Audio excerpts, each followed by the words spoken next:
Story 1. Tyler Frazier. It was Friday night, and I found myself in the passenger seat of Dad's beat-up truck. The kind of rust bucket that felt like it belonged in some black and white sitcom. The wind outside had that crisp autumn chill, and the leaves were fluttering down like fireflies.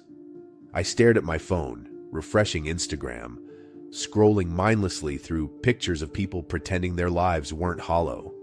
It wasn't much different from mine, though at least they knew how to put a good filter on things. Dad kept glancing at me, one hand on the wheel, his other tapping nervously against his leg. He tried to start a conversation twice, but only managed a muffled cough before giving up again. It was sad, really, how badly he wanted this to work and how little I believed it could. I knew why we were out here, though. He wanted to relive some twisted version of the past, like a TikTok challenge, but for emotional traumas. We hadn't been to the county fair since Mom left. Dad had convinced me to go tonight, practically begged, and like an idiot, I gave in. Mostly because I knew he'd keep asking. I guess I felt kind of sorry for him. The fairgrounds were depressing. I expected lights and crowds, but there was only a sparse scattering of people. The Ferris wheel creaked like a haunted house door, and the music from the merry-go-round sounded like it had been slowed down in some 2010 horror remix on YouTube. At least it made sense. Who'd want to come to this rundown circus of misery? The whole place gave off the kind of vibes you get when you read Reddit threads about old theme parks. All decay and nostalgia, wrapped up in something vaguely unsettling. Dad paid for the tickets, fumbling with his worn-out wallet, and handed one to me with this hopeful look in his eyes. I avoided eye contact, just nodding and shoving it into my pocket. We wandered around for a while, neither of us saying much. We passed a few vendors, and Dad offered to buy me a hot dog. I declined, opting instead to buy a Coke from a vending machine, just so I'd have something to do with my hands. As we approached the haunted maze, Harlequin's Hall, as the half-broken neon sign advertised, I noticed a familiar face. Dr. Megan Holstein. She stood a few yards away with some guy. Muscle shirt, slicked back hair, douchebag vibes.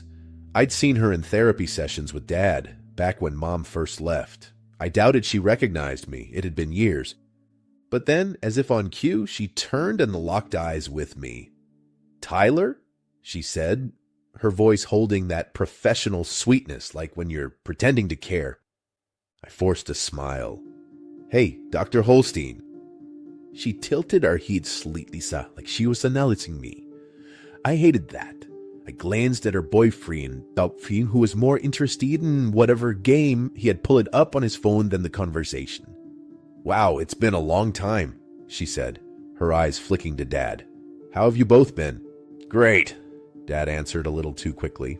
I just nodded, not bothering to elaborate. There was an awkward silence that stretched on, just a bit too long. Then Dad, as if to fill it, spoke up. "We were, just about to check out the Harlequin's Hall. You should come with us." Oh, God. The last thing I wanted was to be in some dingy maze with my dad, my old therapist, and her boyfriend. But before I could protest, Megan's boyfriend perked up. "Yeah, why not?" he said, slipping his phone into his pocket. Megan looked less convinced, but forced a smile anyway, and then the four of us bought tickets and made our way to the entrance. The maze looked even worse up close. The entrance was lined with clown mannequins, all cracked paint and leering smiles, and a guy dressed as a harlequin motioned for us to enter. He had a red, painted-on grin that seemed to stretch a bit too far, and something about his eyes made my skin crawl. We walked in, the darkness swallowing us. The walls were plastered with circus posters, clown faces grinning with too many teeth. The strobe lights flickered sporadically, and the air smelled like mold and something else. Something sweet, like rotting candy. The deeper we went, the stranger things got. At first, it was your typical haunted maze. Fake cobwebs, mirrors, recorded laughter echoing around the hallways. But soon, the laughter grew louder, almost mocking. The clowns moved in ways they shouldn't have, joints bending at wrong angles, heads tilting too far back. We turned a corner, and I noticed one of the clowns standing perfectly still, staring straight at me. It didn't blink, didn't move, just kept its eyes locked on mine. I felt a chill run down my spine. I nudged Dad, but he seemed distracted, his eyes darting around as if searching for something. Then suddenly, a hand grabbed my arm, yanking me backwards. I let out a shout, and everything went chaotic. Dad spun around, his eyes wide, and I saw Megan's boyfriend, his face twisted in fear, looking at something behind me. "Tyler!" Dad yelled, lunging towards me, but it was too late. I was dragged into the darkness, the laughter echoing louder and louder until it felt like it was inside my head. I was thrown onto the ground, the world spinning as I tried to catch my breath. I looked up, and there it was. The clown, but it wasn't just a clown anymore.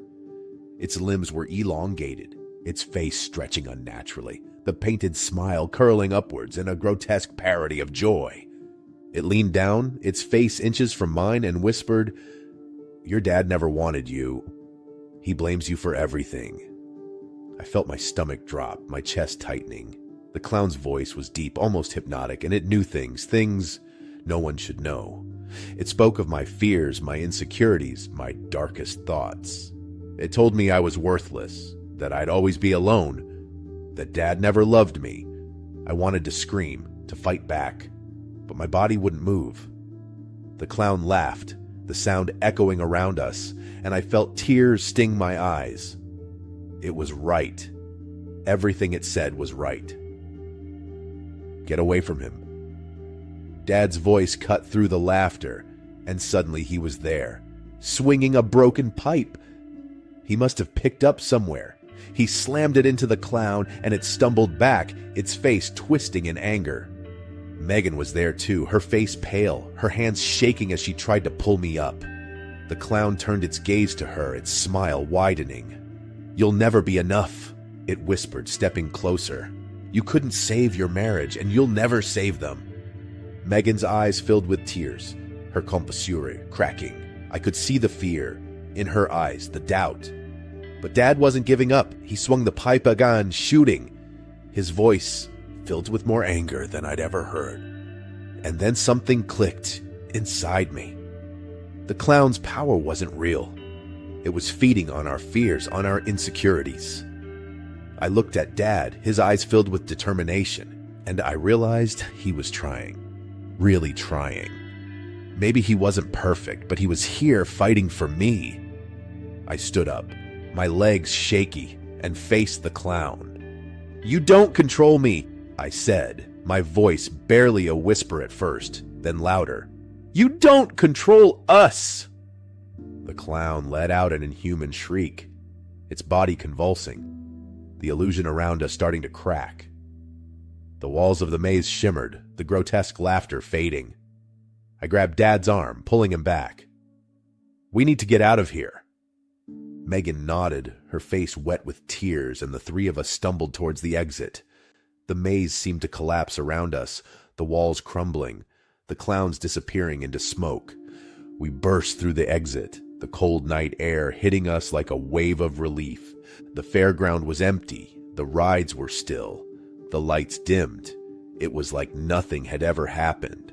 I looked at Dad, his face bruised, his eyes filled with worry. He reached out, his hand resting awkwardly on my shoulder. "You okay, kid?" he asked, his voice hoarse. I nodded, swallowing hard. Yeah, I think so."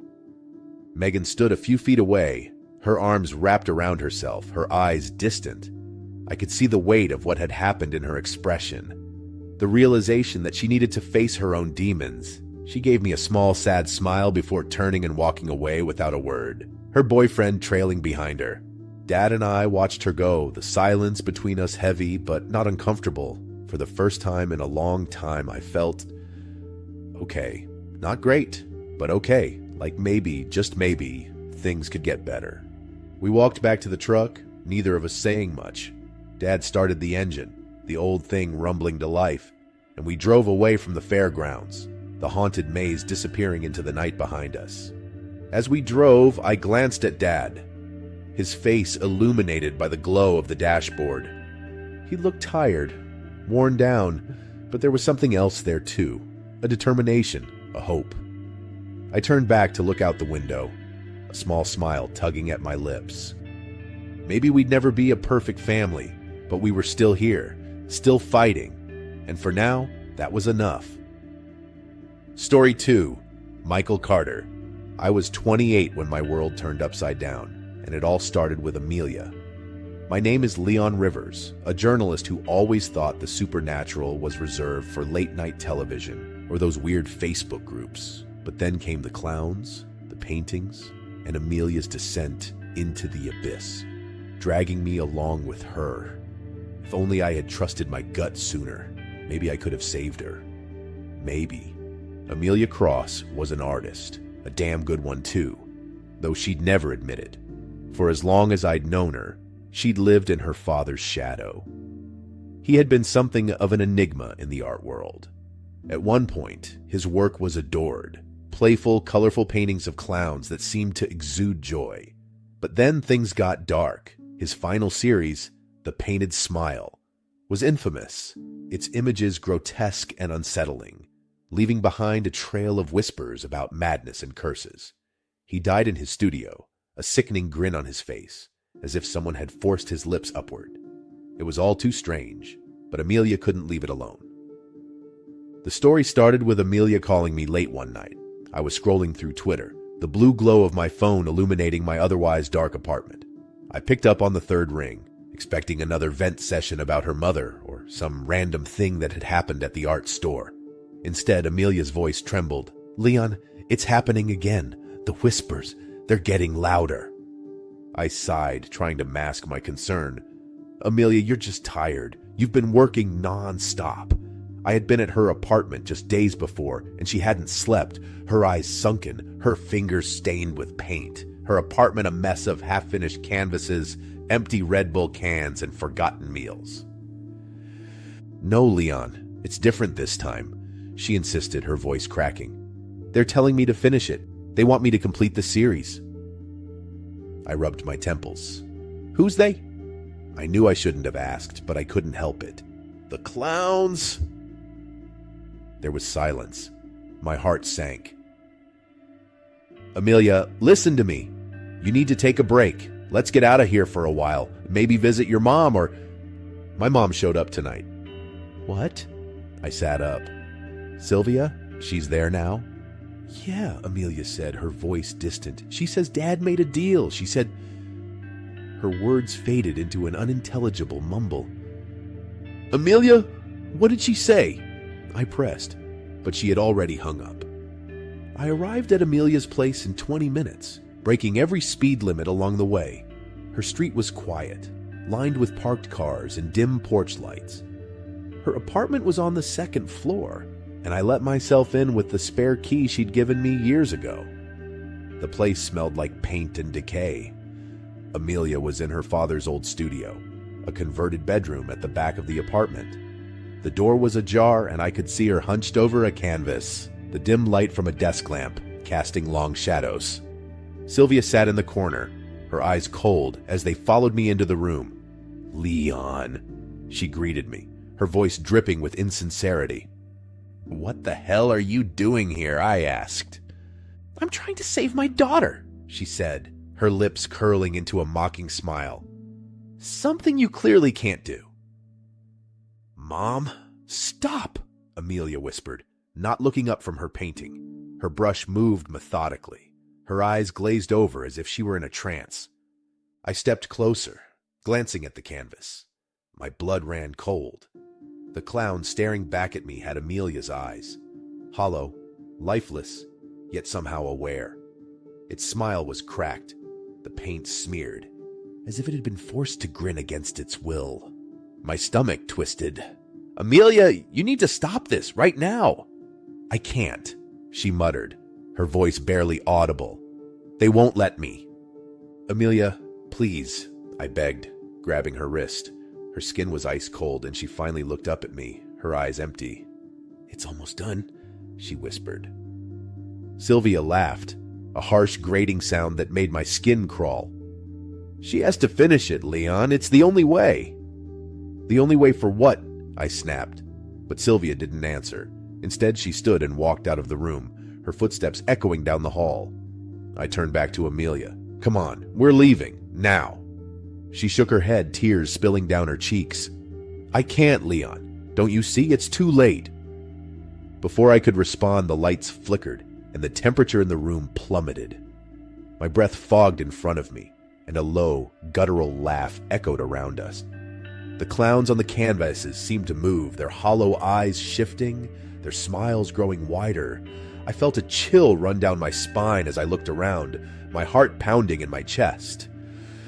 Amelia, we need to go, I said, my voice shaking. They won't let me, she repeated, her eyes wide with fear. The room seemed to close in on us, the shadows growing darker, the air thick with the scent of decay. I grabbed Amelia's arm, pulling her away from the canvas, but she resisted, her eyes fixed on the painting. I have to finish it, she insisted, her voice distant, as if she were in a trance. No, you don't, I said, my voice cracking. Please, Amelia, come with me. But it was too late. The shadows enveloped us, and the room went black. I could hear Amelia's ragged breathing, her sobs echoing in the darkness, and then the laughter returned, low, mocking, and all too real. When the lights flickered back on, Amelia was gone. The canvases were empty, the clowns vanished, leaving only the hollow echo of their laughter behind. I stumbled out of the apartment, my heart pounding, my mind reeling. Sylvia was nowhere to be found, and I knew deep down that she had gotten what she wanted.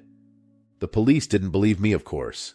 They chalked it up to a mental breakdown, Amelia's disappearance just another tragedy in a long line of them. But I knew the truth. I knew what I had seen, what I had heard. The clowns were real, and they had taken her. Now I stand in front of an empty E-cell, the weight of the past pressing down on me. I can still hear the laughter, the whispers, the hollow echo of Amelia's voice. And I wonder, as I pick up a brush, if they're still watching, waiting for me to finish what she started.